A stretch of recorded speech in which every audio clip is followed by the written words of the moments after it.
The village of Eldridge was tucked away from the hustle and bustle of the world, a place where time seemed to slow down and where ancient legends held a firm grip on the collective imagination. The heart of the village was its centuries-old church, a place of solace and reverence. But it was also home to a bell, an object that had become the source of a chilling tale whispered in hushed tones around hearths and in the shadows of taverns. The story went that the bell was cursed, an eerie harbinger of doom that tolled on its own accord at the stroke of midnight. And those unfortunate enough to hear its mournful toll would be marked, destined to meet their end within the week. The tale had a way of settling into the villagers' minds, a mixture of fear and fascination woven into every ring of the ancient bell. Among those villagers was a young man named Oliver, a curious soul with a penchant for challenging the unknown. The legend of the cursed bell was a tantalizing mystery that gnawed at him like an itch he couldn't quite scratch. As the days passed, the whispers of the village seemed to echo in his ears, a persistent call to action. One moonlit night, Oliver made his decision. He would defy the curse, stand witness to the bell's toll, and unveil the truth hidden beneath the legend. Clad in a heavy coat to ward off the chill of the night, he made his way to the church, the sense of anticipation mingling with trepidation. The ancient church stood silent against the backdrop of the darkened sky, its stone walls exuding a solemn majesty. Oliver settled into the shadows, his heart pounding as the minutes ticked away toward midnight. The silence was deafening, the air thick with tension, and he found himself holding his breath. As the old clock in the church tower struck 12, the world seemed to hold its breath. And then, a haunting sound emerged, the mournful toll of the bell. Its resonance pierced the stillness, sending shivers down Oliver's spine as it echoed through the village, a sound that seemed to transcend time and space. For a moment, he stood frozen, a mixture of awe and dread coursing through his veins. And then, as quickly as it had begun, the tolling ceased, leaving behind an eerie quiet. Oliver exhaled, his heart racing as he took a step forward, the crunch of gravel beneath his feet a stark contrast to the unsettling serenity. Days turned into nights, and the weight of the village's legend never lifted from Oliver's thoughts. He went about his routines, but the shadow of the cursed bell was a constant presence, a reminder of the daring challenge he had undertaken. And then, on the seventh day, a sense of foreboding settled over him, a cold certainty that the curse was more than just a tale. When news reached the village of Oliver's death, the atmosphere shifted, a somber acknowledgement of the legend's relentless grip. The villagers gathered at the church, their eyes drawn to the bell that had tolled for generations. In its haunting echo, they found a reminder that some mysteries were not meant to be unraveled, that some stories held a power beyond comprehension. As the bell's toll faded into the wind, the village carried on, a place where time moved forward but the echoes of the past lingered, an enduring testament to the allure and peril of confronting the unknown, even when it carried the weight of a curse that transcended the boundaries of life and death. The rumors whispered through the town like a dark secret, binding the abandoned church to the edge of reality, a place where the veil between the living and the beyond seemed fragile, ready to rupture at any moment. The tales were woven with threads of unease, stories of mournful wails that carried on the wind and shadowy figures that seemed to haunt the very pews. It was a place that had once echoed with hymns and sermons, where congregants sought solace and guidance.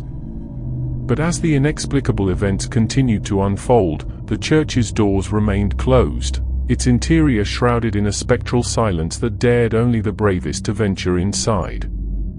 I had heard the whispers, felt the tendrils of curiosity winding around my thoughts like an irresistible temptation. The abandoned church beckoned, a puzzle waiting to be solved, a mystery that tugged at my insatiable thirst for the unknown. The darkness held no sway over me as I crossed the threshold, my footsteps echoing in the emptiness.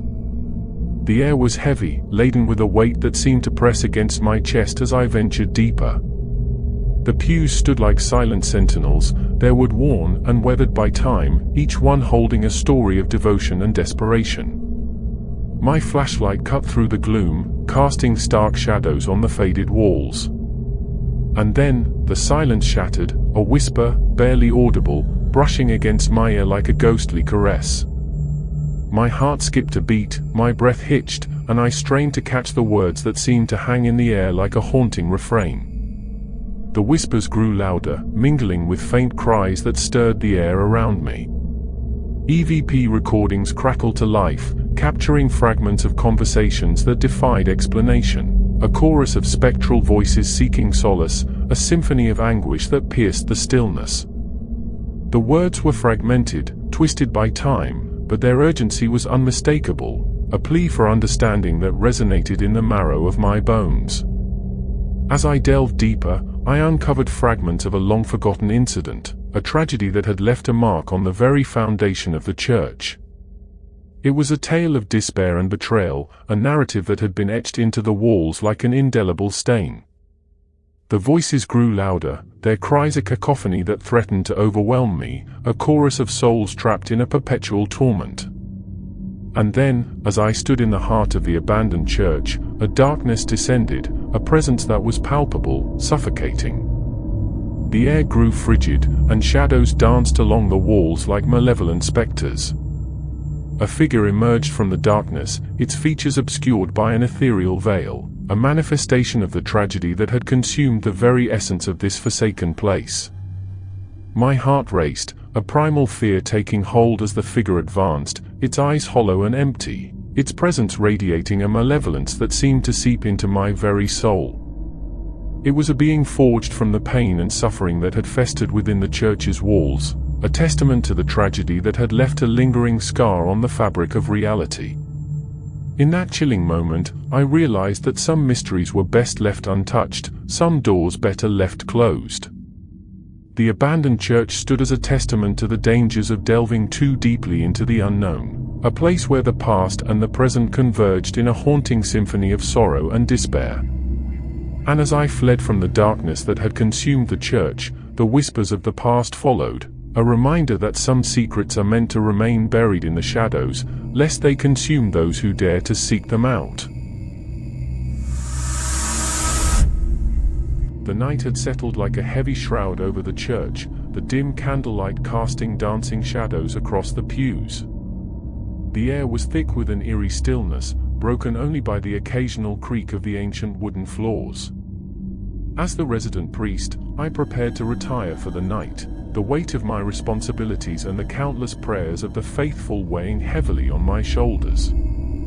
Just as I was about to extinguish the candles and close the doors to the confessional booth, a soft knock echoed through the empty sanctuary. My heart skipped a beat, my instincts tingling with a mixture of apprehension and curiosity. I opened the confessional door, my eyes falling upon a figure shrouded in a dark hood, a face obscured by shadows, their features hidden from view.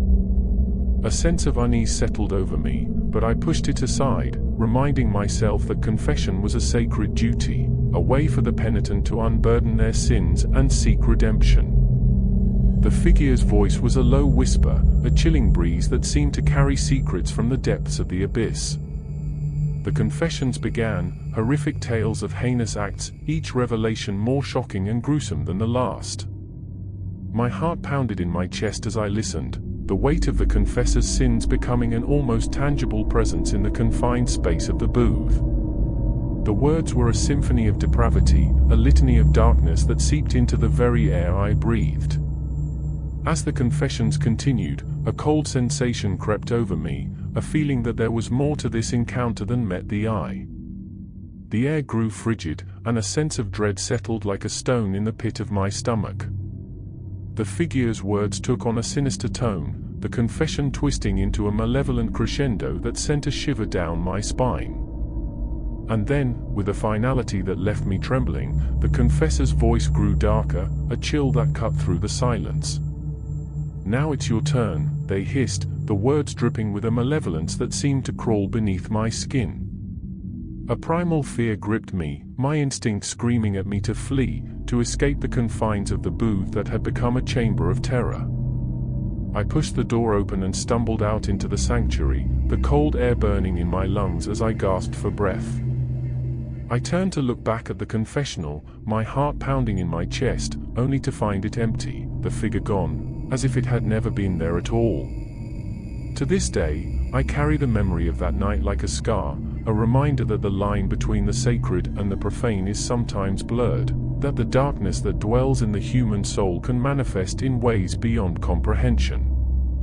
The confessional booth stands as a place of solace and redemption, but that night, I encountered something beyond the realm of the living, an encounter that shattered my sense of reality and left me questioning the very nature of the forces that lurk in the shadows, waiting to be unleashed.